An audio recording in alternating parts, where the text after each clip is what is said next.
बिस्मिल्लाहिर्रहमानिर्रहीम। अस्सलाम वालेकुम। पहले एक ऑडियो में ये बात डिस्कस हुई कि जो खसरा आबादी है उससे क्या मुराद होती है, और दूसरा जो महकमा माल है उसकी कोई भी इन्वॉल्वमेंट खसरा आबादी के अंदर अमूमी तौर पे नहीं होती। इसी तरह जो शहरी रकबे हैं, यानी जो अर्बन एरियाज जिन्हें कहते हैं, वहाँ भी महकमा माल का कोई अमल दखल नहीं होता। ना ही लैंड रेवेन्यू एक्ट उस पे अप्लाई होता है, और ना ही पटवारी से लेके बोर्ड ऑफ रेवेन्यू तक जितनी हायरार्की है, कोई भी किसी भी तरह का रोल उसमें रखता है।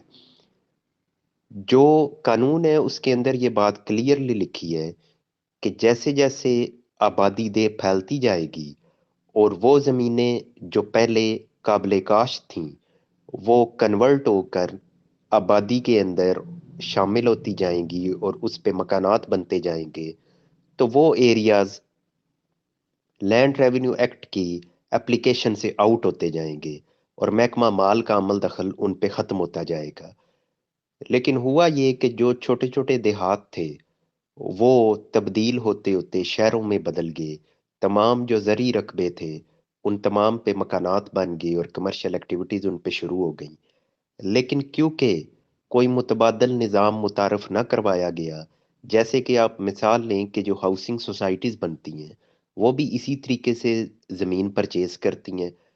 उन ज़मीनों का रिकॉर्ड महकमा माल के पास होता है, लेकिन जब वो अपनी उस बाउंड्री के अंदर जितनी ज़मीन को शामिल कर लेते हैं उसको बाद में वो एक ही इकाई बना के फिर वो अपनी उसके अंदर डिवीजन करते हैं।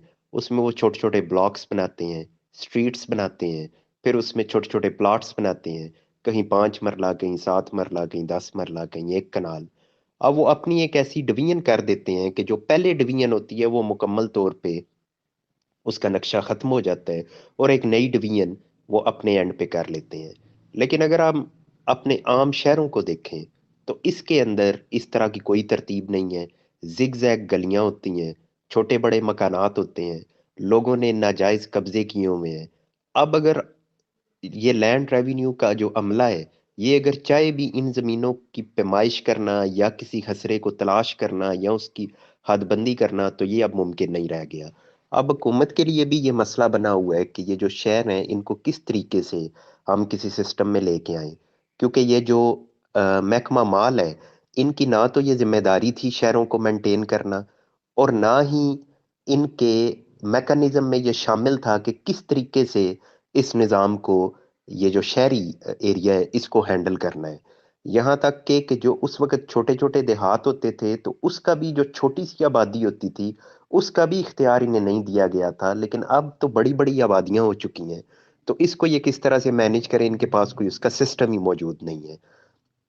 लेकिन क्योंकि कोई और मुतबादल निज़ाम नहीं है तो अभी तक इन ज़मीनों को पटवारी हजरात ही मैनेज कर रहे हैं। जब इनको फ़रोख्त करना होता है, किसी ने मलकियत का सबूत लेना होता है, तो वो पटवारी के पास ही जाता है और वहाँ से इसको मलकियत का सबूत मिलता है। सिर्फ वो जो ओरिजिनल आबादी थी जिसे लाल लकीर कहा गया, जिसको पिछली ऑडियो में डिफाइन किया है, उसका रिकॉर्ड पटवारी से नहीं मिलता। बाकी जितने भी उसके इर्द गिर्द जितनी बाकी शहरी आबादी हो चुकी है उसका स्टिल रिकॉर्ड जो है वो महकमा माल के पास है, जो कानून की नज़र में गलत है। लेकिन वही बात, कोई मुतबादल निज़ाम नहीं है। हुकूमत सोच रही है, बल्कि इस पे काफ़ी सीरियस है कि इसका कोई अल्टरनेट किया जाए, लेकिन उन्हें भी मुश्किल नज़र आता है कि जब हमने इसको शुरू करना है, पहली तो बात ये बहुत मुश्किल है, और सेकेंडली इससे बहुत ज़्यादा मसाइल जो है वो सामने आएंगे। गालबन चंद सिटीज़ में इन्होंने लाहौर वगैरह में इसको अटेम्प्ट किया भी है, लेकिन मैं अब क्योंकि जेलम में हूँ तो मैं जेलम को देख के ये बात डिस्कस कर रहा हूँ कि जितने भी जो हमारे यहाँ कह लें जो विलेज एरियाज हैं, रूरल एरियाज हैं, वो तमाम इन्होंने कंप्यूटराइज्ड कर दिए हैं। लेकिन जितने अर्बन एरियाज हैं वो अभी तक ये उस साइड पे नहीं गए, क्योंकि इन्हें वही नज़र आता है कि वो करना भी बहुत मुश्किल, और प्लस ये है कि उसमें लड़ाई झगड़े और इसका बहुत ज़्यादा अंदेशा है। उसकी वजह ये है कि मिसाल के तौर पे 3,000 कनाल का एक मौज़ा था जो अब शहर में मसलन बदल गया है। तो अगर लोगों के पास उनके मलकियत के सबूत चेक करें तो पता चलेगा कि यहाँ तो लोगों के पास 4,000 कनाल की मलकियत लोगों के पास है। वो क्या है, फ्रॉड होके डबल डबल जमीनें बिकी हुई हैं। एक ही प्लाट पे के कागज दो दो तीन तीन चार चार लोगों के पास हैं। तो वो जाहिर है फिर उनके लिए मुश्किल हो जाएगा कि हुकूमत किस तरह सबको अकोमोडेट करे कि इतनी ना तो जमीन है, اور نہ ہی وہ یہ مینج کرنا اتنا ایزی ہے. بہت شکریہ.